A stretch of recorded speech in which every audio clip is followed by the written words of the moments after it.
दोस्तों नमस्कार, मैं जगन्नाथ गौतम। देश रोजाना में आपका स्वागत है।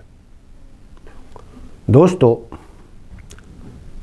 कोई भी व्यक्ति शायद ऐसा होगा जिसको अपने जीवन में कभी कोई परीक्षा ना देनी पड़ी हो। और परीक्षा ऐसी चीज़ होती है जिसके नाम से हर परीक्षार्थी, हर विद्यार्थी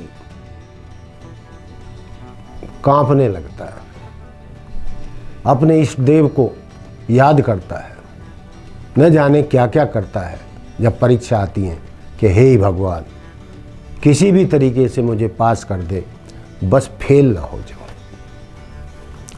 तो दोस्तों, राजनीति भी एक तरीके की इसी तरीके की परीक्षा है।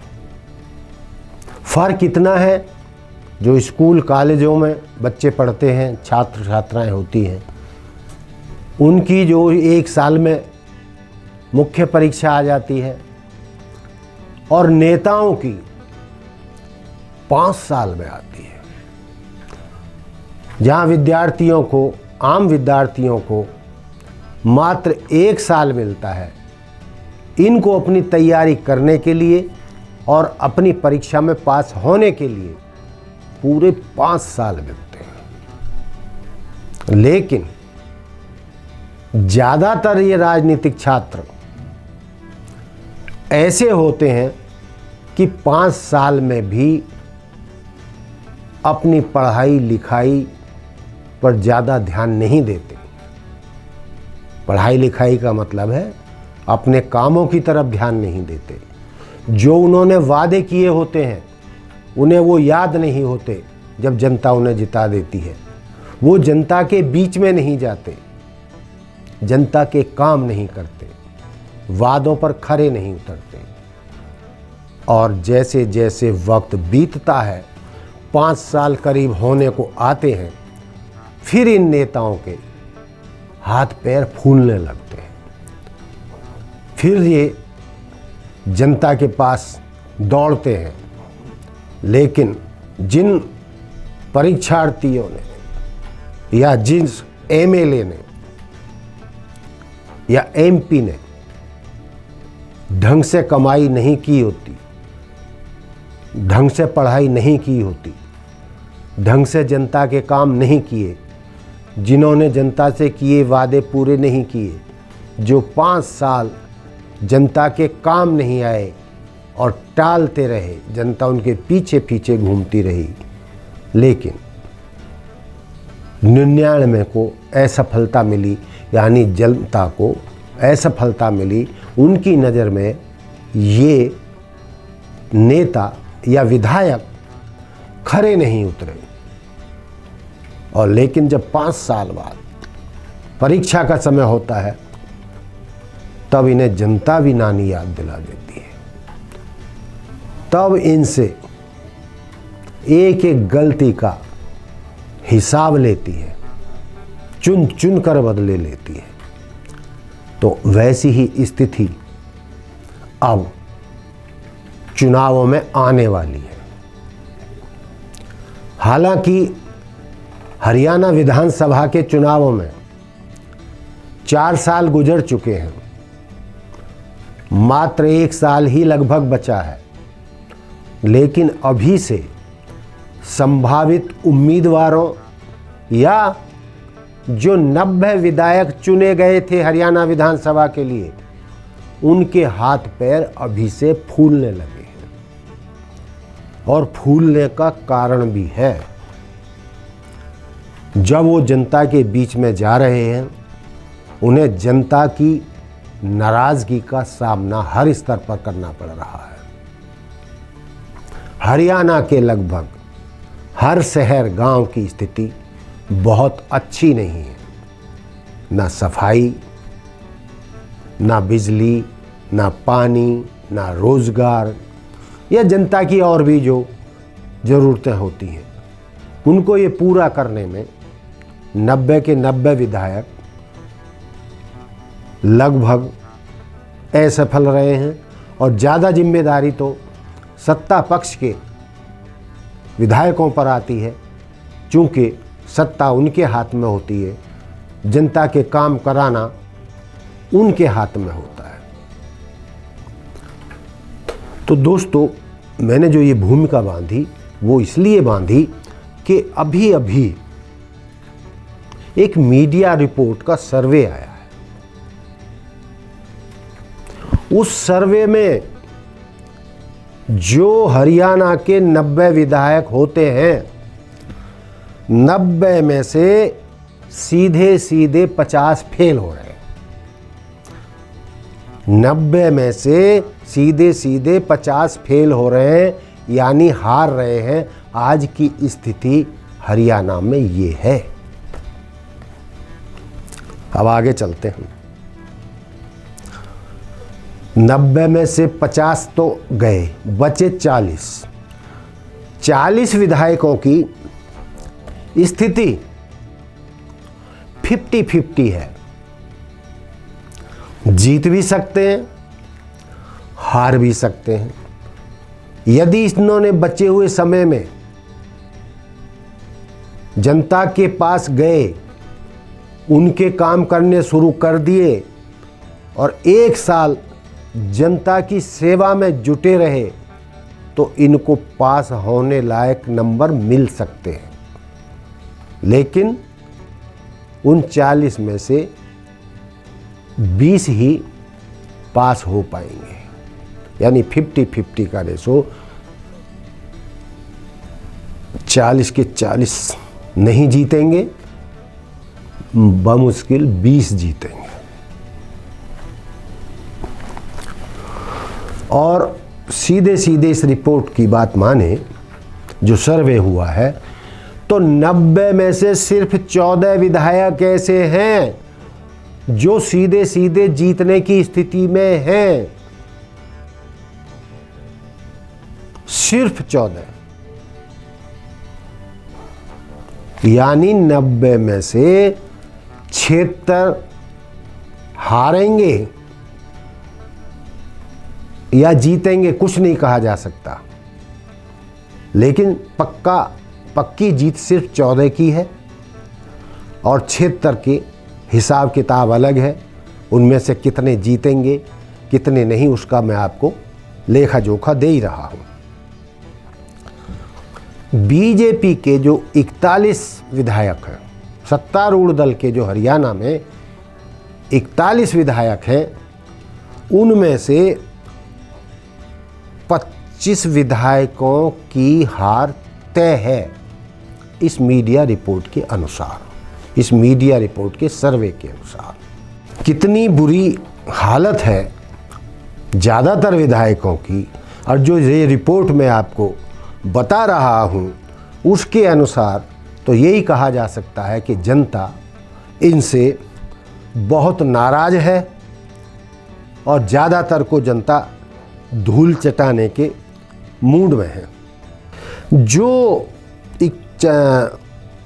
41 जो बताए बीजेपी के, उनमें से 25 के तो हारने के सीधे सीधे संभावना है। 16 में से 1 की जीत पक्की है और बाकी जो बचे 15 की स्थिति 50-50 है। जीत भी सकते हैं, हार भी सकते हैं, यानी उनकी श्योरिटी नहीं है। वो जनता देखेगी कि जो 1 साल बचा है उसमें ये विधायक क्या करते हैं जनता के लिए, तो उनके बारे में वो सोचेगी। कांग्रेस के 30 विधायक जो आप जानते हैं, प्रतिपक्ष के नेता पूर्व मुख्यमंत्री भूपेंद्र सिंह हुड्डा हैं और इन 30 विधायक कांग्रेस के विधायकों के नेता हैं। इन 30 विधायकों में से ये रिपोर्ट कह रही है, सर्वे रिपोर्ट जो कह रही है, इनमें से 30 में से 10 पक्का हारेंगे, बचे 20।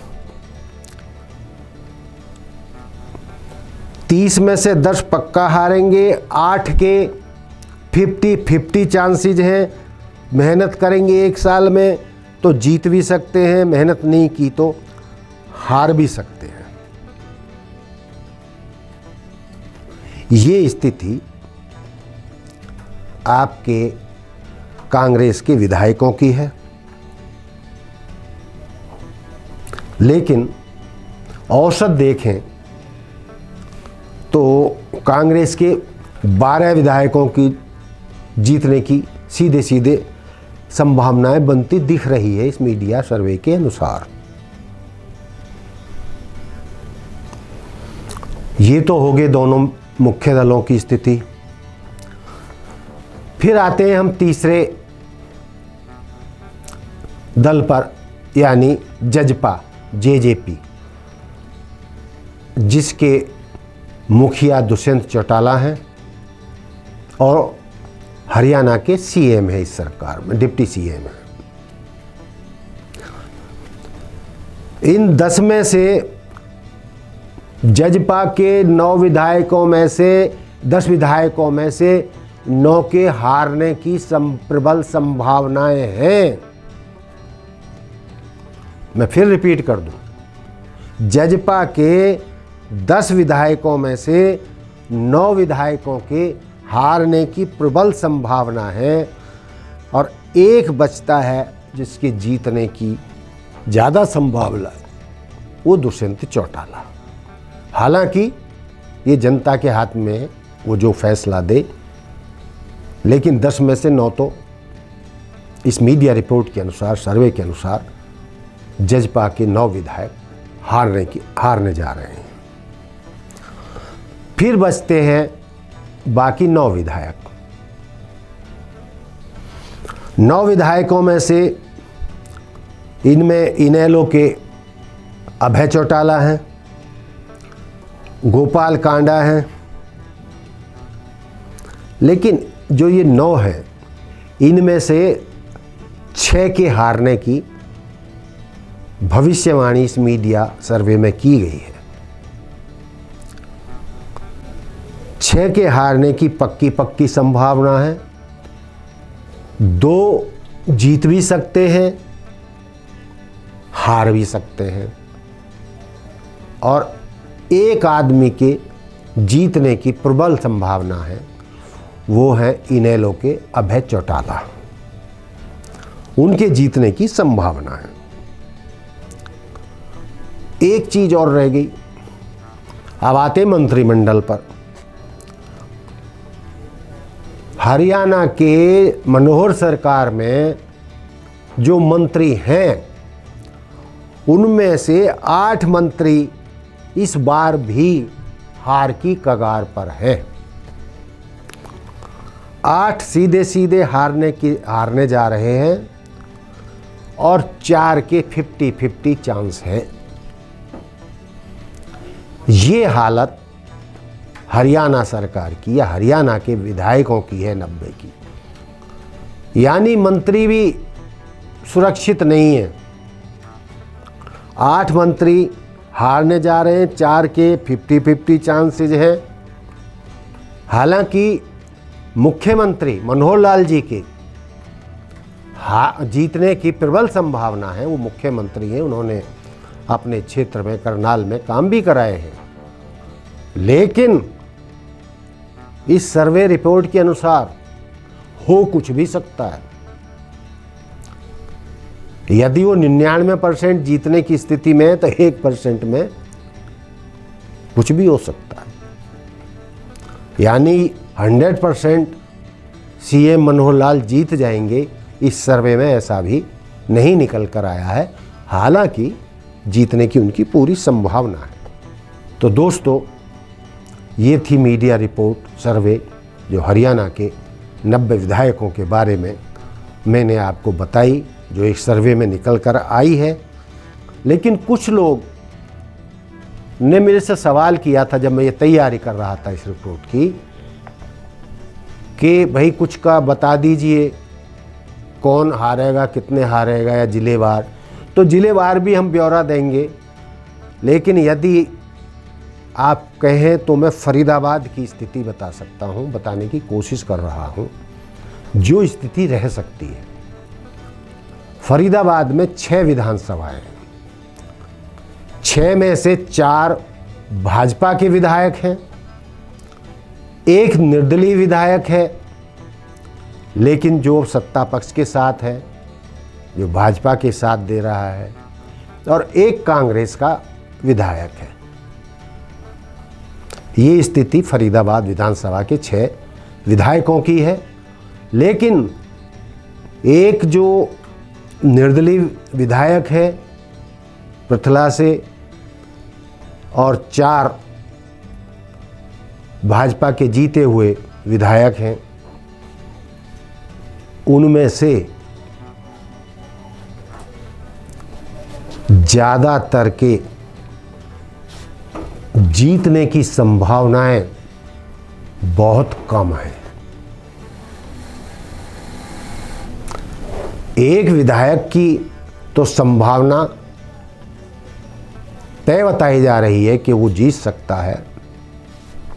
कांग्रेस के विधायक के भी रिपीट करने की संभावनाएं बताई जा रही है कि वो जीत सकता है।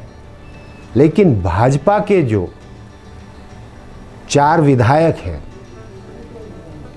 और 1 निर्दलीय विधायक है, 5 टोटल, उनकी स्थिति जनता के बीच में बहुत अच्छी नहीं है। पहली बात तो इन सबको भाजपा ने तो टिकट नहीं देने जा रहा है। इन सबको टिकट दे भी दिया तो ज़्यादातर को हार का मुंह देखना पड़ सकता है। तो दोस्तों, ये थी मेरी आज की रिपोर्ट, जो हरियाणा विधानसभा में टोटल 90 विधायक हैं, कितने सत्ता पक्ष के हैं, कितने विपक्ष के हैं, कितने आज़ाद हैं, और उनकी क्या स्थिति है, क्या लेखा जोखा है, ये मैंने आपके सामने रखा, प्रदेश की जनता के सामने रखा, देश की जनता के सामने रखा। और जैसे जैसे वक्त गुजरेगा हम जिलेवार भी सारी व्याख्या करेंगे और बताएंगे कि किस जिले से कौन से पार्टी के कौन विधायक जीत सकते हैं, कौन हार सकते हैं, और ये भी बताने की कोशिश करेंगे कि किस किस के टिकट कटने की संभावना है। तो दोस्तों, ये थी मेरी आज की मीडिया रिपोर्ट, सर्वे, जो हमने हरियाणा के 90 विधानसभा क्षेत्रों के ऊपर आपको बताया। बाकी तो ये सर्वे है, अंतिम फैसला तो जनता ने करना है, कितने जीतेंगे, कितने हारेंगे, किसको टिकट मिलेगा, किसको नहीं मिलेगा। ये इसके लिए अभी बहुत समय है और ये भविष्य के गर्भ में छिपा है।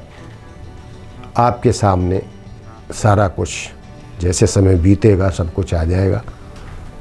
तो इसी के साथ मैं आज की अपनी ये मीडिया सर्वे की रिपोर्ट समाप्त करता हूँ। उम्मीद करता हूँ कि आपको ये रिपोर्ट अच्छी लगी होगी, आपको पसंद आई होगी। आप मुझे कमेंट करके बताएं कि ये सर्वे आपको कैसे लगा, कितना सच्चाई के आसपास है, और यदि आप हमें फीडबैक देते रहेंगे तो उससे हमें बहुत कुछ नई रिपोर्ट तय करने में आसानी होती है, अच्छा लगता है। तो दोस्तों, मिलते हैं फिर किसी नए मुद्दे के साथ। जय हिंद, जय भारत, जय संविधान, नमस्कार। देखते रहिए देश रोजाना। Like, subscribe and share. हमारे साथ जुड़े रहने के लिए देखते रहिए देश रोजाना का YouTube चैनल। सब्सक्राइब कीजिए, साथ ही देश रोजाना की खबरें सबसे पहले देखने के लिए प्रेस कीजिए बेल आइकन।